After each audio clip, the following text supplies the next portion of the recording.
Welcome to 5 Minutes of Focus. In this episode, we address an acute industry dilemma, founder syndrome. So, remove all distractions and just push play. Founder syndrome can best be defined by a story. This is a true story and a cautionary tale.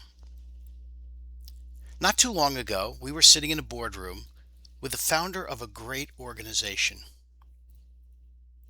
He'd built this firm brick by brick, an amazing firm. He was a visionary thinker and a powerful personality. When he was questioned by the board about succession in his organization, his response simply was, "I'm going to live to 100. Next question." Well, we all had a good laugh, but he was serious. He never saw anybody running the firm after him. We have traveled to over 20 countries in our 26-year history and been witness to the birth and longevity of great firms. To be clear, some of us may live to 100, but just as we have built our firms brick by brick, so can we dismantle them the exact same way, one brick at a time. How, you ask? By suffering from founder syndrome and not trusting the instincts, logic, and planning which served us well for many years. As we look at founder syndrome, let's answer 3 key questions. What does founder syndrome look like? Why does it happen? And what can we do about it? Most of you watching have never seen one of these.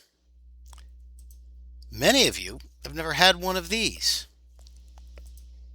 In the end, they all wind up in the same place. Welcome to the real reason founder syndrome exists. It's the ego striving to avoid becoming obsolete, to avoid winding up in the trash bin. If it were only that simple to figure out, there's so many other mitigating circumstances that we need to explore to really understand founder syndrome. It's deep. It runs deep. So it's not that simple to solve. Founder syndrome often creates chaos.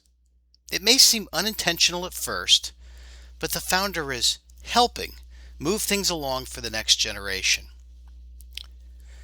But the consequences are usually the same and very real to those who remain in the organization. Small brush fires become large wildfires, all at the hands of the founder. The dirty little secret is that by creating chaos, the founder has solidified the need for themselves in an ongoing way, creating a mess and then swooping in to clean it up. And the ego says, "See, they really do need me after all. I can save the day." We call that heroing, and it's not effective at solidifying a lasting legacy. It's effective at reviving the ego. But those inside the firm suffer. They're often trapped between their loyalty to the founder and their desire to create the next leg of the firm's journey. Why does founder syndrome happen? There's an old expression, seek first to understand, then be understood. So let's seek first to understand. Let's go a little deeper to explain when it happens and why. Let's look at 3 reasons founder syndrome exists. And as I mentioned a moment ago, they're pretty deep. Let's start with time. The only thing we can't buy more of. But that isn't entirely true. Founders have discovered that their success has bought them too much time with too little purpose. They've had a purposeful life in building a successful business, and now they have too much directionless time. This has a major impact on the founder's ego. Readiness. A suffering founder will never feel ready for the next step, largely because they've never defined what the next step is. Remember, they've spent their entire life building this brick by brick.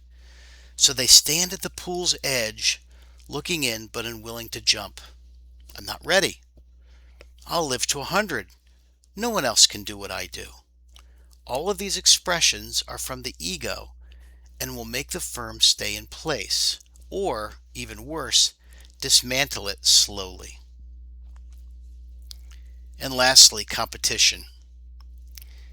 We hear things like, our industry is a dogfight all day long. The competition is too great. I'm the only one who understands this. I'm the only one who can compete. This is completely untrue and a dangerous belief. If you've done your job well as a founder, the next generation is more than capable of taking on the competition and winning. If you haven't done your job, then your firm will atrophy no matter what, and they'll wheel you out in a box when it's all over. It's a tough message for leaders to hear, but a critical one. What we need is to help our founders generate a little momentum. Not downhill momentum into obscurity, but momentum toward a new journey with meaning and purpose. As one founder told me, you can only play so much golf. Recreation is important, but not necessarily purposeful. To get momentum, we like to ask, what exactly are you retiring to? What's your next adventure? Answering this question is no easy task and requires commitment, but it's vital to the longevity of the firm. Your next phase of life creates the opportunity for the next phase of life for your firm. Well, how do we solve for this? We got a bunch of experts in the room, actually founders who've done it successfully, second generation who've done it successfully, and ask them, how do we break the cycle and generate momentum? And here are a few tips from those who have done it and done it well. One of them said, we move from a benevolent dictatorship to an executive committee. Structure brought the next generation and established decision rights. We included the executive committee on other committees throughout the firm, so they propagated leadership into the firm rather than with one single person. This helped build trust and understanding about what was happening in all areas of the firm. Succession discussions were a natural evolution over 4 or 5 years. This gave the founder comfort that the firm was in good hands and that the momentum would continue and the firm would continue to grow. Another one told us it's not necessarily about replacing the founder. When you build beyond the first generation of any role, you're often replacing a position with more than one person. Founders are often the CEO and the CIO and the chief cook and bottle washer. So what they did was they followed the genius role, the right person in the right position at the right time, aligning their talent inventory with their genius. It shouldn't be a horse race. It should be putting people in the right spots, aligning them with the things that they do well. And finally, what we heard was that founders want more than money. They want legacy. So one of our techniques in helping founders avoid founder syndrome is create intentionality about the reality of their next step. What is that next purpose in life which will motivate and drive you? Because if you turn your attention intentionally to making that happen, what you leave behind is a great organization that will continue on forever. Your legacy will be preserved, and you can begin creating a new one. If you enjoyed this episode, check us out for more info. Check us at our website. Come watch our YouTube channel. Subscribe. And you can always connect with us on LinkedIn.